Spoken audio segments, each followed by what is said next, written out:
Sandy's Fruit Market sells cherries, plums, and blueberries. For each type of fruit, the price of one box is shown in the table. On Monday, Shane visited Sandy's Fruit Market. He bought 4 boxes of cherries, 3 boxes of plums, and 2 boxes of blueberries. How much did Shane pay? 4 boxes of cherries. Each box of cherry is $2. Then he also bought 3 boxes of plums. Each box $3. He bought 2 boxes of blueberries. Each box is $4.50. So add them all up, do the math. 8 plus 9 plus 9, which is $26. Part B. On Wednesday, Shane bought 2 boxes of plums. He bought some boxes of cherries, no blueberries, spent $22. How many boxes of cherries did he buy? So the 2 boxes of plums would be 2 times 3. And then they tell me that he bought some boxes, so I don't know, so I'll say X. Some boxes of cherries, and that's $2 per box. And the total is 22. So that's basically the equation. When you solve for this equation, you get 2x is equal to 22 minus 6, which is 16, and therefore x is 8. So since that x represented the number of boxes of cherries, he bought 8 boxes of cherries. C. On Saturday, Shane bought twice as many boxes of plums as boxes of cherries. He also bought 3 boxes of blueberries. How many boxes of cherries did Shane buy if he gave the cashier $100 and received $14.50 in change? So first of all, his amount he spent was 100 minus that $14.50. So that's $85.50. And that $85.50 is equal to, let's see what the equation is this time, twice as many boxes of plums. So I'll just say 2x. And then the plums are, what, $3 if I remember. And then cherries is x, and cherries were $2. Let me just double check there. Yeah, cherries was $2, plums was $3. And then he bought 3 boxes of blueberries, so 3 times $4.50. So that is the equation, this equation right here. And I guess we just solve for it. So we have 6x plus 2x plus 1350 is 8550. So that means 8x is 72, and therefore x is 9. So 9 represents the number of boxes of cherries, and that's exactly what they're asking for. So there you go. In the diagram shown, ABCD represents a rectangular field. There are 3 flagpoles, M on BC, P on AD, and Q on CD. Paul runs along the path ADCMA. Tyler runs along the path APQCBA. What is the length of MA? So MA was basically just Pythagorean theorem. MA squared is 105 squared plus 100 squared. And you guys can do that, I am certain. And when you solve for MA, it is 145. What is the total distance that Tyler runs? So Tyler is running this path, right? Okay, so I guess that's the second diagram. So his distance will be the 140 plus the 105 plus the 200 plus the 60 plus the PQ. And the PQ we can figure out through Pythagoras, same story. PQ squared is equal to, this distance here will be 200 minus 140, so that's 60. So that's going to be 60 squared. And then this distance here will be 105 minus 60, which is 45, I believe. Yeah, so 45 squared. And then when you solve for PQ, it turns out to be 75. So stick that 75 in there. And when you add it all up, it is 580. So there we go. Finally, C. Paul and Tyler start running at the same time. Tyler runs at a speed of 145 meters per minute. Paul runs at a constant speed and finishes 1 minute after Tyler. Determined Paul's speed in meters per minute. Okay, this question actually was a little confusing because they didn't tell me in this question what is the distance, and then I just had to assume that the distance is just one path. You see what I mean? Because with any such question, you have speed is equal to distance over time, right? And the speed, well, they give you the speed for one guy, and the time, they kind of give you a comparison. But what's the distance? So I made the assumption that the distance is just one path, and fortunately, that is the correct assumption. So the speed for the first guy, Tyler, that's 145, and the distance, the assumption is that it's one path, so the distance is 5. What is the distance for Tyler? It's 580, right? Right here, this is 580. So you put that in there, and then you calculate t. So t turns out to be exactly 4. So then we go to turn our attention to Paul, and Paul's same formula: speed is equal to distance over time, and we're trying to figure out his speed. His distance is the assumption that I made, that it's one path, and his one path is, I think we haven't calculated that yet. So it'd be 200 plus this 105, and then this is what, 100, and then this one was 145. So 200 plus that 105 plus 100 plus 145. That's the distance for his one path, and that's 550. So that's 550. And his time, he finishes 1 minute after Tyler, so his 1 minute more than Tyler. So if Tyler was 4, his time is 5, and therefore that's 110 meters per minute. So I think there's a little bit of information missing there, but maybe that's just me.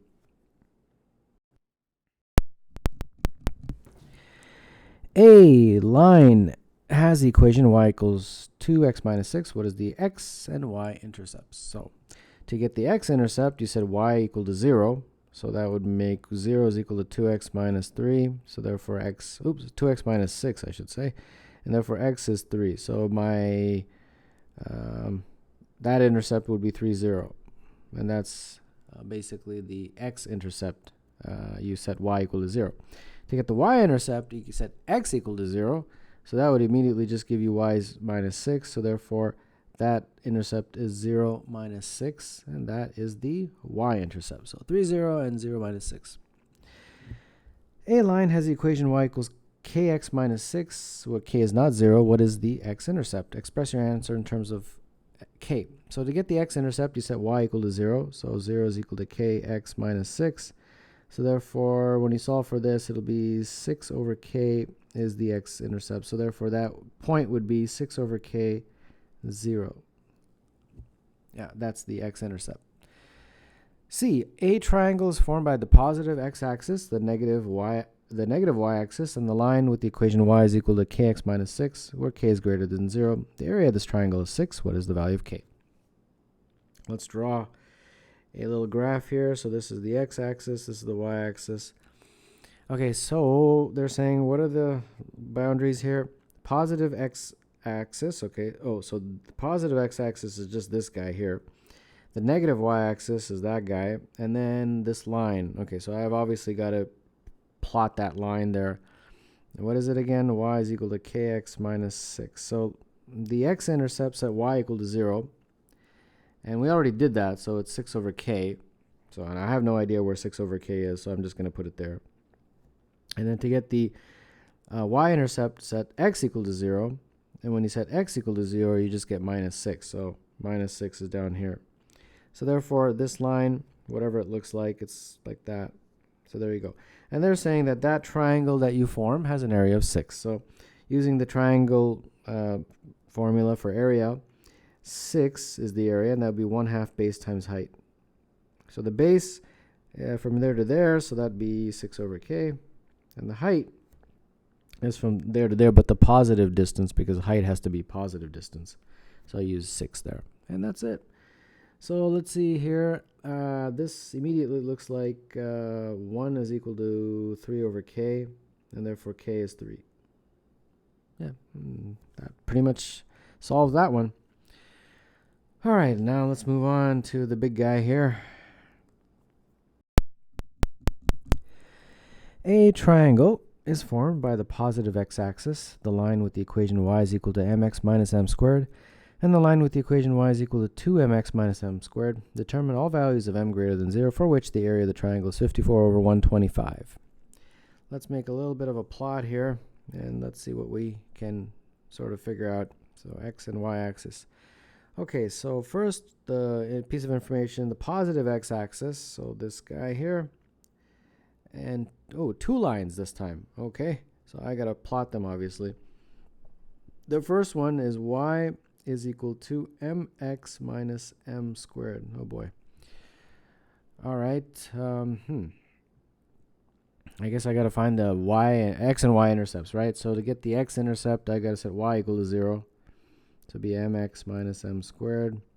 Get rid of the m, so that's going to be x. Divide everything by m, and you get x minus m, so x is equal to m. So that, I'm not sure where m is going to be. I'll just put it there. And then that's the x-intercept. Now I need the y-intercept. To get the y-intercept, I set x equal to 0. So that's going to be just minus m squared. So minus m squared I'll stick down here. It's probably, obviously, this is not drawn to scale, so just don't worry about the scale. It just kind of illustrating the concept here. So that's the first line right there. Then we got the second line, or whatever. Yeah, it's a line, right? Yeah, the m squared kind of got me thinking maybe it's a parabola, but that's just a constant. All right, so the next guy, we have y is equal to 2mx minus m squared. So same story, x and y-intercept. To get the x-intercept, you set y equal to 0. So 2mx minus m squared, divide through by m, and you're going to get 2x minus m. So therefore, m over 2 is x this time. So m over 2 is about there, right? M over 2. And then what's the next thing I got to do? I got to figure out the other intercept, which is the y-intercept, set x equal to 0. So that's just going to be minus m squared again. Oh, okay, so the same intercept, but the line is a little bit different. It's like this right here. Okay, so then this triangle is basically what we're looking at. Okay, so they tell me the area of that triangle is 54 over 125. So 54 over 125 is going to be my 1/2 base times height. 1/2 base times height. Now the base is from there to there, and that just looks like m over 2 to me. Half the distance, right? From the origin to m. And then the height, I'm going to use that distance right there, and the positive distance, so that's m squared. So that's the setup of this. Let's see what happens. So this side, just keep that 54 over 125, and this is going to be m cubed over 4. So cross multiply, I guess, or just bring the 4 over. And what's 4 times 154? You think I would know this? 216. Sometimes I just get tired.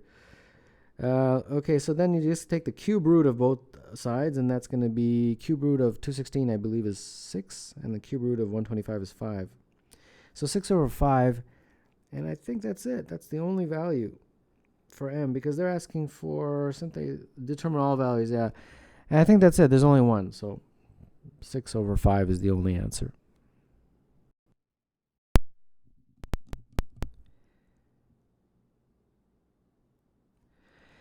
A Bauman number is a positive integer, each of whose digits is 1 or 2. Each Bauman number consists of blocks of digits. Each block contains at least one digit and includes all of the consecutive equal digits. For example, this big long number is a 13-digit Bauman number consisting of 4 blocks, a block of 4 2s, then a block of 5 1s, then a block of 1 2, then a block of 3 1s.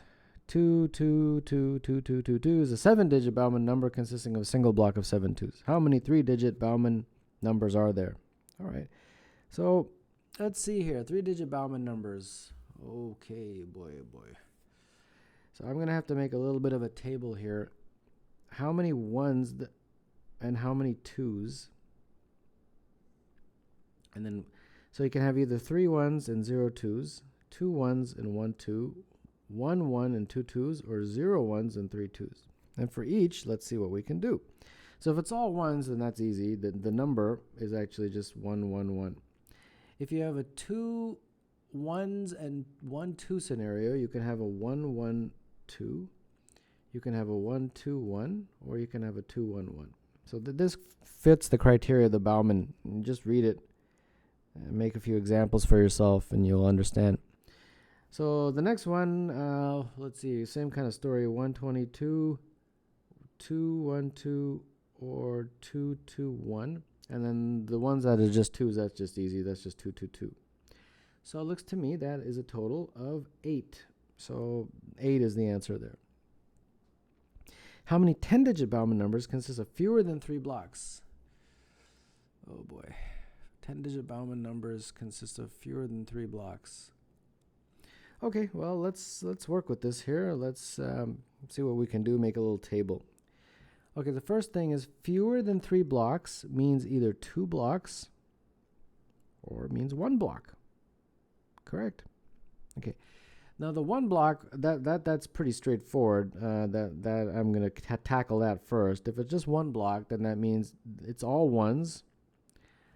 So that's just going to be 1, 1, 1, 1, 1, 1, 1, 1, 1. Or it means it's all 2s. So that's going to be 2, 2, 2, 2, all 2s basically. So 1 block, we got those 2. So that we're done with that one. Now let's turn our attention to the 2 blocks. That's probably going to be a little bit more time consuming. And let's see what we can get. All right, oh boy. 2 blocks, huh? How do I do this?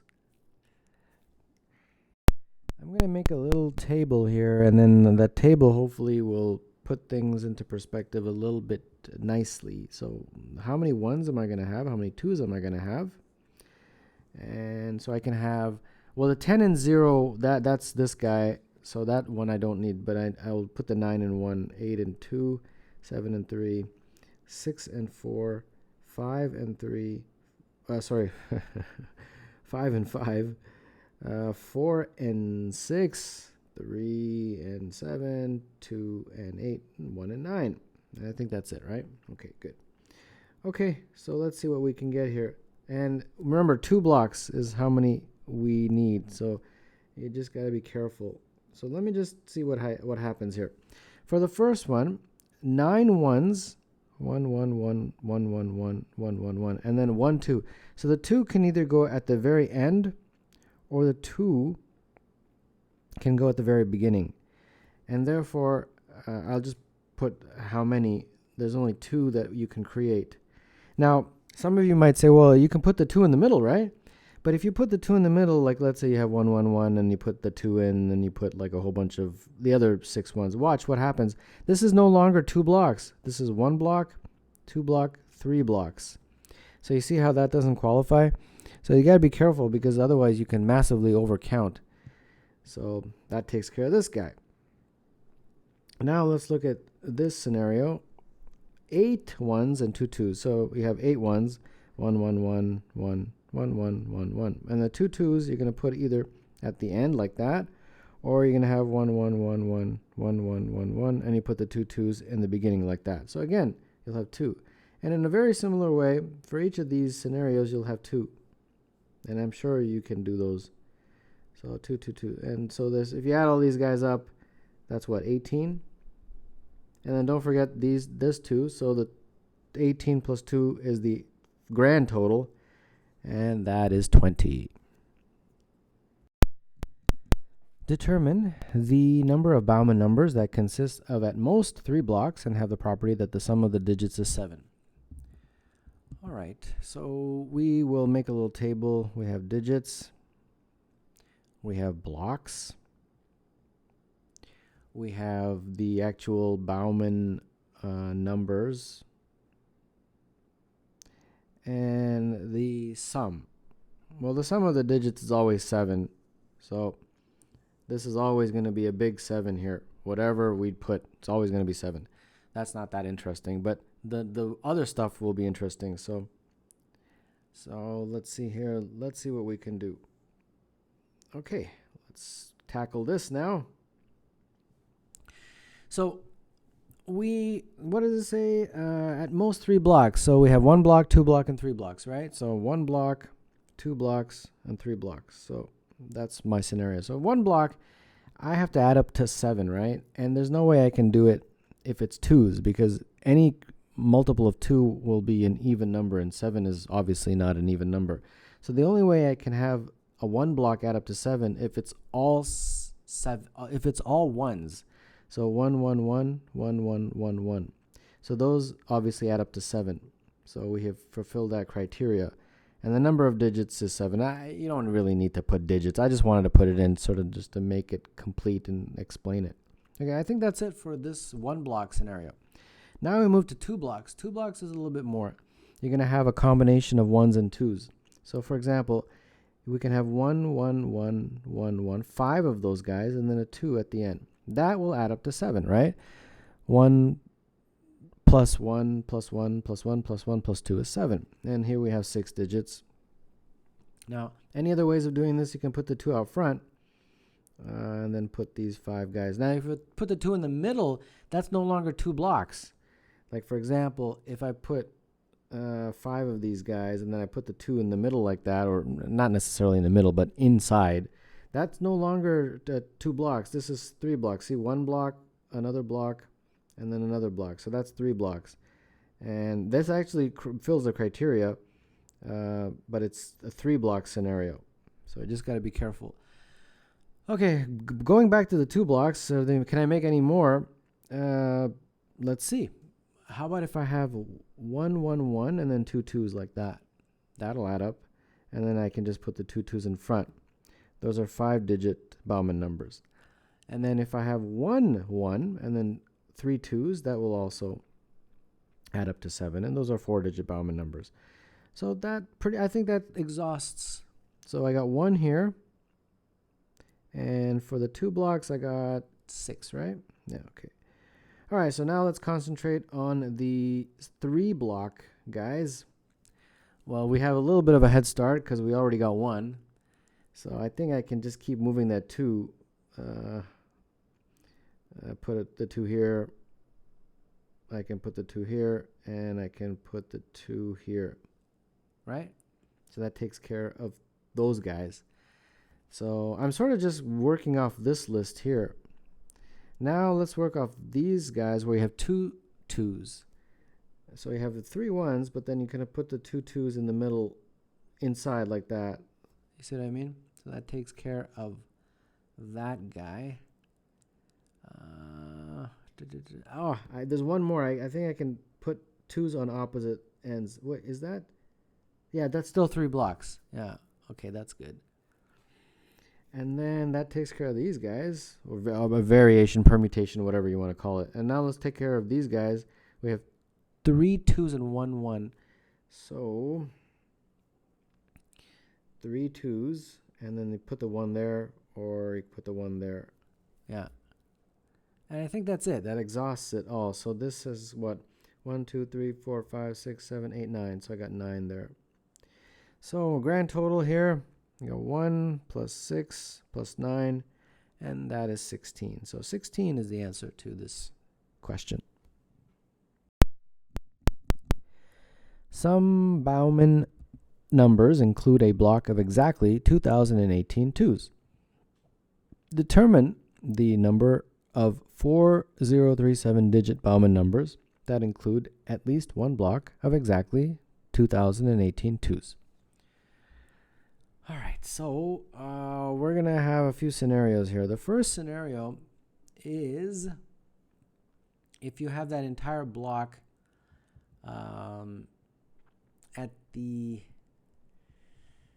sort of by itself. So, for example, you've got this big block, right? This big block of 2s, and there's 2018 of those 2s. 2018. Now, I'll just refer to that thing as a B instead of having to write it out every time. So you got this B, right? Okay, great.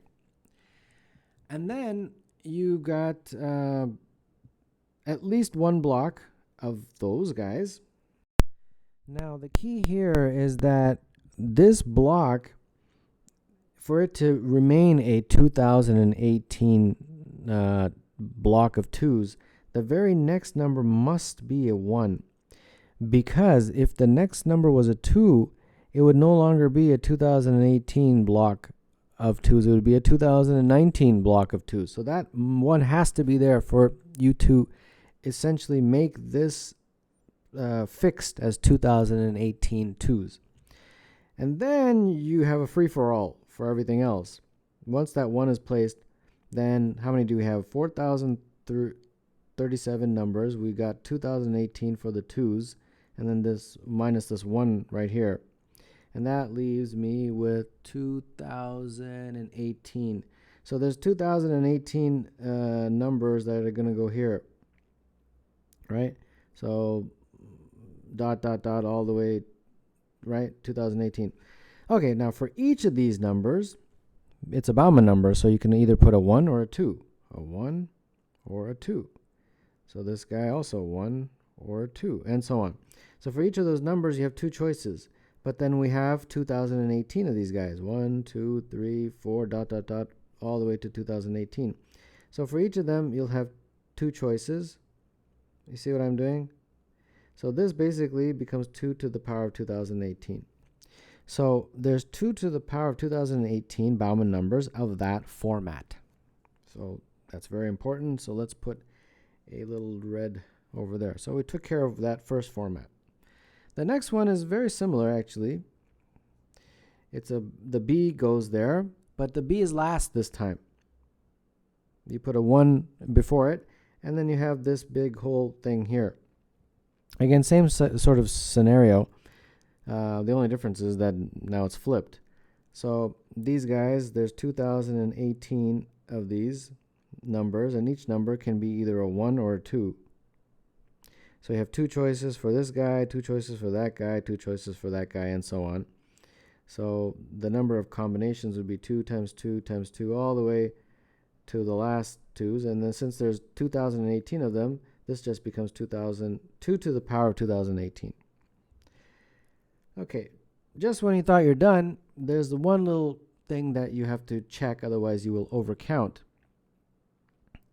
These two have one in common. There'd be one that would be counted both, and that is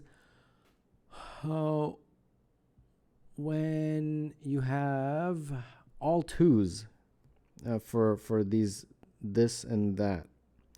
If it was all 2's, then it would be included in both. So this one would have 2, 2, 2, that kind of thing, and then 1. Oh, sorry, I think I did it the wrong way. It'd be a B and then a 1 and then a 2, 2, 2. And this one would be 2, 2, 2 and then a 1 and a B. So as you can see, this is the same as that. So because that is counted in both, we have to subtract a 1. So the total would be 2018, this guy, plus this guy, which is 2 to the power of 2018, and then subtract 1 for the overcount. Got it? Okay, so this is perfectly valid. Okay, now we get to our final scenario. Our final scenario will complete the question, and that is, what if the B is not at the beginning or the end? See, here it was at the beginning. This guy right here, he was at the end. What if it's not at the beginning or the end? So, for example, here's one example. You have 1, and then the B, and then the 1, and then this whole big long song and dance. Okay, that's perfectly valid. That retains the B as a 2018 string of 2's because we've separated with 1's. But then how many do we have left? Here there's a total of 437. We got rid of 20118 for the B's, and then we have 2 of these 1's. So this leaves me with, what does it leave me with? 2017, I think? Yeah, 2017. So same thing, we're going to have 2017 slots. And for each of those slots, you can have either a 1 or a 2. So you're going to have 2 choices there, 2 choices there, 2 choices there, dot, dot, dot, 2 choices, so, and so on. So the total number of choices would be 2 to the power of 2017. Got it? Okay, let's move on. So then what I do is I take this 1B1, this guy, and I shift it over 1B1, and I create one of this scenario where there's one slot here, and here there would be 2016 slots, right? Okay. So now it's the same kind of story, actually. You'd have two choices for there, 1 or 2. And for each of these guys, there'd be 2 choices. So it actually works out to be the same. 2 choices here, 2 choices, blah, blah, blah. But the total, there's be 2 to the power of 2017 again, because there's 2016 here, plus you got 1 more here. And that's why 2017. Got it? Okay, let's do a couple more. The next one, you just keep moving that 1b1 over. And you have that kind of scenario. Again, I don't need to walk you through it again. By now, you're an expert. It's going to be a total of 2 to the power of 2017 different choices or permutations or whatever. And you keep continuing like this. You move it over once more. And this will also have 2 to the power of 2017. And then the very last one was when you have 1b1 and then you have 1 at the end. And there's 2017 of these, 2016 of these guys. And that's also going to be 2 to the power of 2017. So now my question to you is, how many of these did we have? Well, how many of these did we have? I think we had, let's say, this is 1, this is 2, this is 3, this is 2016. So it looks like from here to here, it's 2016 of those guys. And then don't forget the first one up here, so that's another one. So this plus this is 2017 in total of those types of combinations. And for each, the number of permutations is 2017. So it looks like it would be, hold on, let me just double check here. Yeah, I forgot one. And that was at the very end here. When you put it right here, 1b1 like that, and this is 2017. Yeah, pretty much the exact flip of that one. Okay, so that means let's backtrack here. This was the first guy, and then this was the 2017th guy, and then don't forget that one. So a total of 2018 actually. Total of 2000, and each of them has 2 to the power of 2017 permutations. So that's going to be 2018 times 2 to the power of 2017. Got it.